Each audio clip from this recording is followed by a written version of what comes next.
चलिए हम लोग फिर से आज अपने इस डेमो क्लासेस के माध्यम से आप लोग के सामने मैं जुड़ चुका हूं और आज जो है इस वीडियो के माध्यम से मैं आप सभी को क्लास 7 यानी कि क्लास 7 का न्यू बैच स्टार्ट करने जा रहा हूं, जो आज तारीख 5 जनवरी से मैं इस बैच को स्टार्ट करने जा रहा हूं इस यूट्यूब के माध्यम से और ऑनलाइन के माध्यम से। तो अगर आप क्लास 7 का तैयारी करना चाहते हैं अपने इस मोबाइल फ़ोन के माध्यम से, तो इस एमओ क्लास को सब्सक्राइब कर सकते हैं। और हम लोग को क्लास 7 में कुल कितना बुक पढ़ना होता है और क्या क्या पढ़ना होता है उसी को मैं आज इस वीडियो में बताने वाला हूं।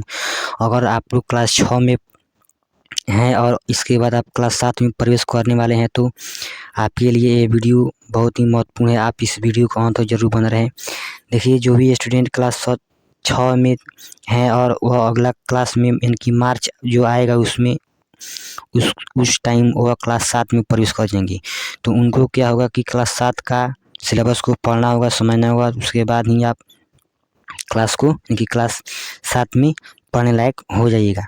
तो करना क्या है कि आपको अपना सबसे पहले अपने सभी बुक्स को एकत्रित कर लेना है। तो बुक एकत्रित कहाँ से होगा? बुक एकत्रित करने का एक कि सबसे पहले आपको पैसा कुछ एकत्रित करना पड़ेगा। पैसा आपको इस सभी बुक्स को खरीदा जाता है। पहले क्या होता था कि अपने स्कूल के माध्यम से सभी बच्चे को बुक को प्रोवाइड किया जाता था, लेकिन आज के समय एक ऐसा बन चुका है कि बहुत ही आसान कर दिया गया है बिहार सरकार के द्वारा। तो आप लोग मार्केट में जाकर बोलिएगा कि हमको एनसीईआरटी का क्लास 7 का बुक चाहिए, एनसीईआरटी की हिंदी मीडियम, तो वहाँ पर आपको ये बुक मिल जाएगा। तो आपको क्या करना है, इस बुक को खरीद लेना है और ख़रीदने के बाद मेरे साथ जुड़ जाना है। अगर नहीं खरीदें या अपने भाई बहन या साथी समाज के अगर आपके पास पहले से ही बुक हो तो कोई बात नहीं, तो और अच्छी बात है, आप लोग उसी बुक के सारे ही पढ़ सकते हैं। तो चलिए हम लोग आज क्लास 7 का सिलेबस के बारे में जानने वाले हैं कि टोटल 7 में कुल कितना बुक्स को और कौन कौन सा किताब को पढ़ना होता है। देखिए, कक्षा इनकी 7वां का मैं आज बात करने वाला हूँ ऑल सब्जेक्ट के बारे में। क्लास 7 में टोटल हम लोग को 8 बुक को पढ़ना होता है और 8 बुक के अलावा हम लोग को 4 और बुक पढ़ना होता है कि टोटल मिला देंगे हमको 12 पढ़ना होगा। तो क्लास 7 में 12 बुक्स का तैयारी करना होगा हम लोग के लिए। तो 12 बुक का क्या क्या नाम है, चलिए मैं वो भी अब बताने वाला हूँ। देखिए, सबसे पहले जो आता है, सबसे पहले हमारा गणित हो गया, जिसको हम लोग इंग्लिश में मैथमेटिक्स बोलते हैं। मैं मीनिंग के साथ साथ सभी को यहाँ पर ऐड कर दिया हूँ।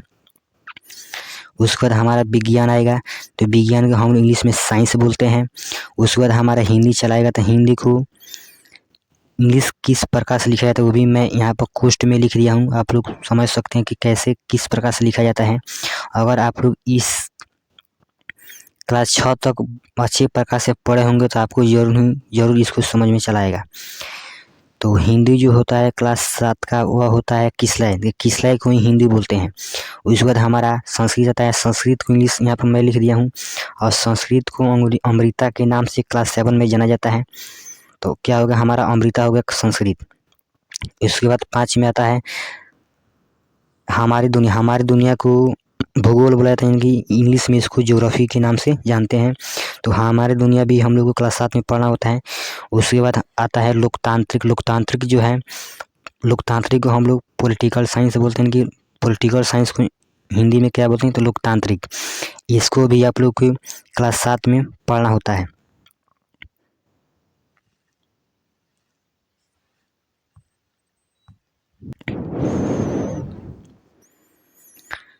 देखिए, मैं इसके पहले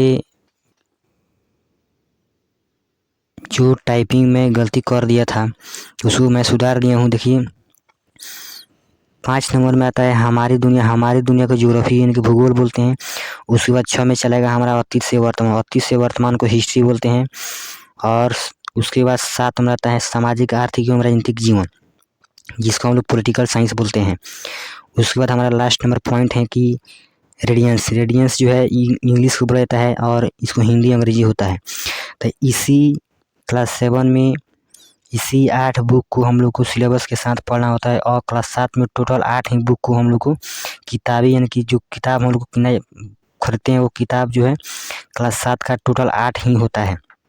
तो 8 किताब का नाम मैंने यहाँ पे बता दिया। गणित, विज्ञान, हिंदी, संस्कृत, हमारी दुनिया, अतीत से वर्तमान, सामाजिक, आर्थिक, राजनीतिक, जीवन और इंग्लिश। अब इसके अलावा भी क्या क्या हम लोग को एडवांस में पढ़ना होता है वो भी मैं यहाँ पर टाइपिंग कर दिया हूँ, लिख दिया हूँ। तो देखिए ये जो है उसके अलावा 8 बुक के अलावा हम लोग को 4 और बुक को पढ़ना होता है जो बहुत ही मतलब कि इम्पोर्टेंट है पढ़ना। देखिए उसके बाद आता है हम लोग का इंग्लिश ग्रामर।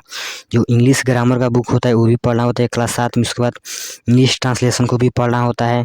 उसके बाद हिंदी व्याकरण को पढ़ना होता है और लास्ट नंबर पॉइंट जो जीके भी पढ़ना होता है हम लोग को क्लास 7 में।